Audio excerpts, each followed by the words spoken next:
tendo la mtu aliyetendewa makosa.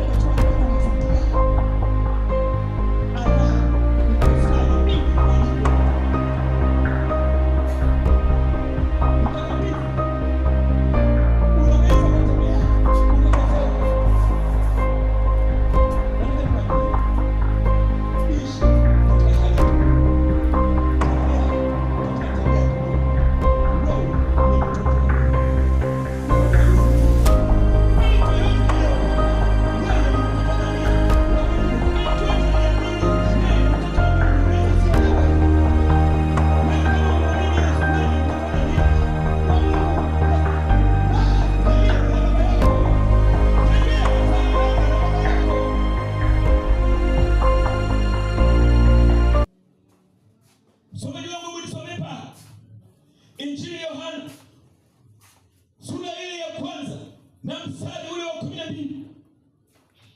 Aliwapa uwezo wa kufanyika watoto wa Mungu, ndio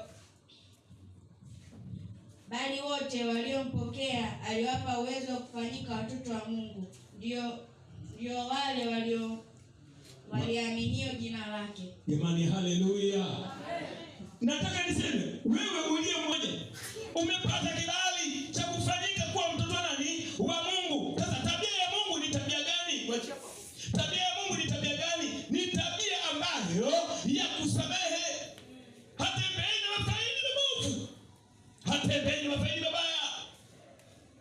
Na kama sivyo hivyo, wanadamu tulitenda dhambi, na ndivyo tunasema katika Warumi sura ile ya 3 na mstari ule wa 23.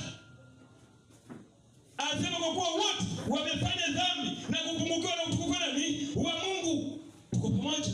Sasa kama Mungu hivyo, tulikuwa hatuna haki ya kukaa kwenye maskani yake, lakini kwa neema yake, kwa upendo wake, ndio maana jinsi hii Mungu ameupenda nini ulimwengu hata akamtoa mwanawe pekee, ili kila amwaminie asipotee, bali awe na uzima wa milele.